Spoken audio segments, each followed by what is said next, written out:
Good morning, Lynn Thayer here, and today I'm going to do a little presentation with you on self-care during stressful times. And I am going to share my screen with you. And so hopefully, excuse me, you can all see that. I'm going to start at the top, it might help. All right, so today we're talking about self-care during stressful times. And we all know that right now it can be quite a stressful time for people, especially those who are still working on the front lines.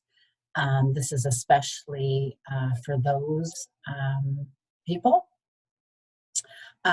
This is also for the employees at your care center.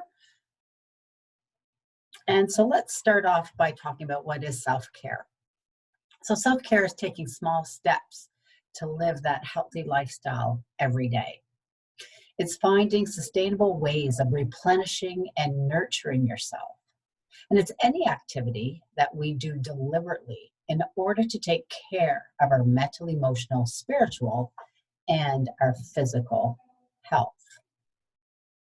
So I want you to ask yourself, what is one small step or change that I can take right now in order to help you take better care of yourself? So let's go over some examples, okay? So maybe one step you could take or one change would be, I will eat a healthy salad every day. Just doing that one thing each and every day to help yourself feel healthier and better and more nourished with food. Maybe another one could be, I will exercise a minimum of 30 minutes a day. That's kind of what's recommended, 30 to 60 minutes a day of exercise, moving your body in healthy ways, whether it's getting outside and doing a brisk walk. Maybe it's doing a home workout. There's plenty of them on YouTube. Maybe it's doing some yoga and a good stretch routine or some Pilates. And those workouts, you can find them all for free on YouTube as well. Maybe it'll be, I will meditate for 15 minutes each morning. Or maybe it'll be, I'll take a warm bath before bed each night. Allow yourself to relax and unwind and take that bubble bath before getting into bed. Help you sleep better as well. Maybe it'll be, I'll practice some 7-Eleven breathing when feeling stressed or overwhelmed. So 7-Eleven breathing works with your nervous system to help calm everything down. So you're breathing in through the nose for 7 seconds and breathing out through the mouth for 11 seconds. Doing that for 3 to 5 minutes. You can do it anywhere, anytime to help calm yourself. This helps in stressful situations. Also, if you're feeling anxious or anxiety, you can do this 7-Eleven breathing. And remember that, of course, self-care is not selfish. It's just being able to take care of oneself.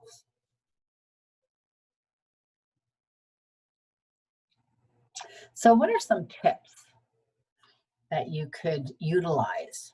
Well, one thing that's been researched is maintaining a schedule or routine as much as possible. So in order to stay on that circadian rhythm, you want to have regular wake-up times. You want to have your regular meal times. Maybe have a set time for your exercise that you're going to be doing each day. And of course, going to bed at a regular time, regular intervals as well, instead of being scattered all over the place. Right now, seeking social support, that support has to be online, either through Zoom like I'm doing right now, Zoom video, Messenger has video, FaceTime if you've got an iPad or an iPhone.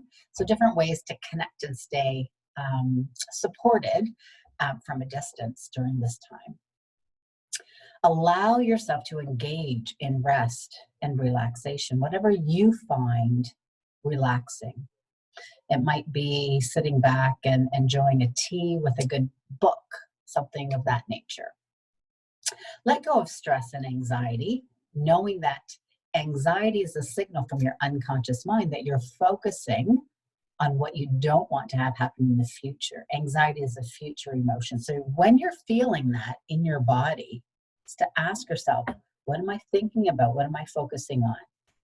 Right? Being aware of it first and then changing your focus to being in the moment. Perhaps doing some of that 7-Eleven breathing. Emotion code releasing is another technique that I use with clients. I've also done some videos to teach people how they can use emotion code releasing on themselves. Perhaps it's doing some yoga, meditation, exercise, even going online and finding some guided hypnosis or learning how to do self-hypnosis. I also have a 4-part series teaching people on my YouTube channel on how to do self-hypnosis for yourself. Disconnect when you can and put healthy boundaries in place. So disconnecting from all of the news that we're bombarded with each and every day. Every station, it seems, there's more fear-based pandemic information, which can overload your neurology and your nervous system, making you feel stressed, anxious, overwhelmed. Okay, so if you're able to disconnect whenever possible and put those healthy boundaries in place.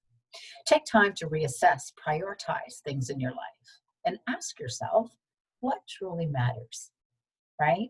So what truly matters right now? And focusing on that. So when life gets busy, self-care is one of the first things that we actually sacrifice, which can lead to burnout. Okay, so what is burnout? Well, it's a state of physical, emotional, and mental exhaustion. And it's actually a cumulative result of stress. So anyone can experience burnout. So what are some factors that increase burnout?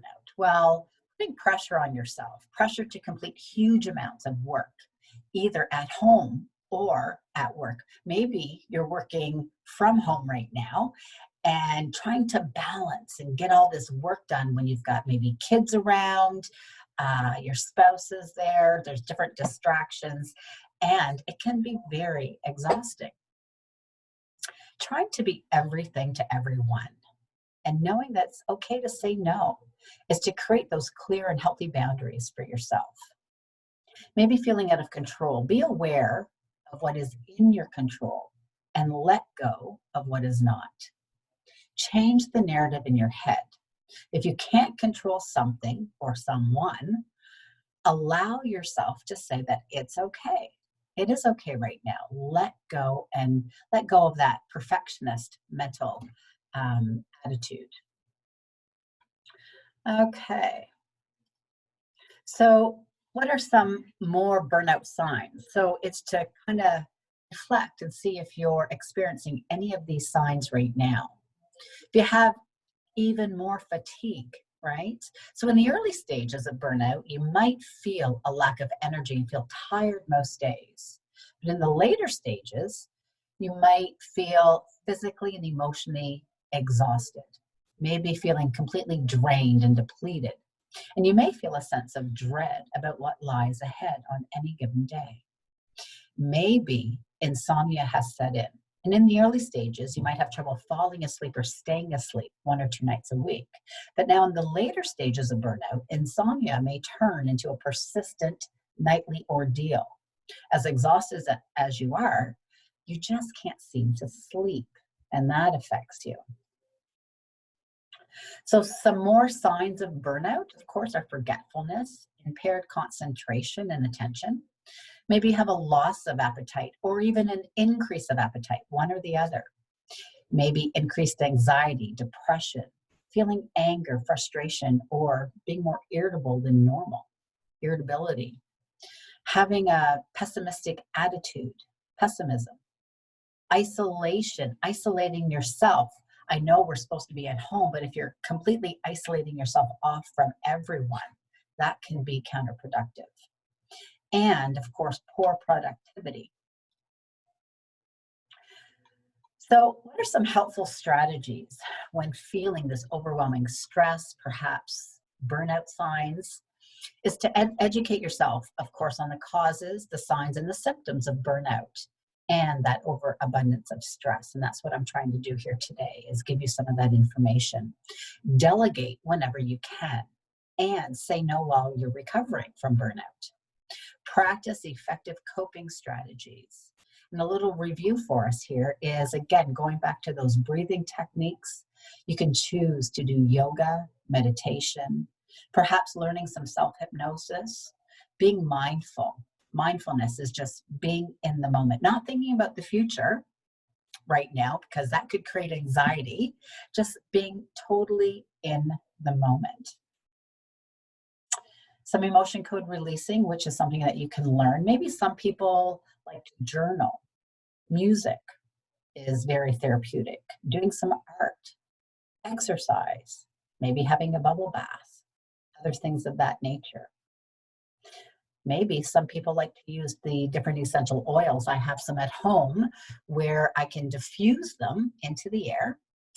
I really like peppermint when I'm diffusing, or orange bliss. Also putting essential oils, a few dabs of lavender on your pillow at night to help with sleep. Maybe you want to put some lavender in your bubble bath with Epsom salts, and that can be very, very relaxing as well. And lastly, we want to look at situations from perhaps a different perspective, right? So not having that narrowed focus, but expanding that awareness, looking at situations from a different perspective. Practice regular, deliberate self-care, and ask for support if needed, and be kind to yourself and others. Control your devices is another great strategy. Your iPads, your computers, and your smartphones can consume large amounts of your time and your energy. So turn them off as much as possible, okay?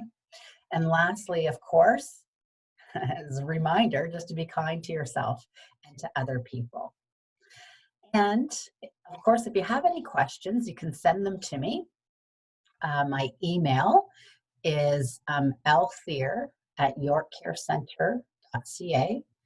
And let me know if you have any questions or concerns. I'm wishing you a great day, and hoping that you can implement some of these strategies. Yeah. So again, my name's Lynn here, and have a great day, everyone. Bye for now.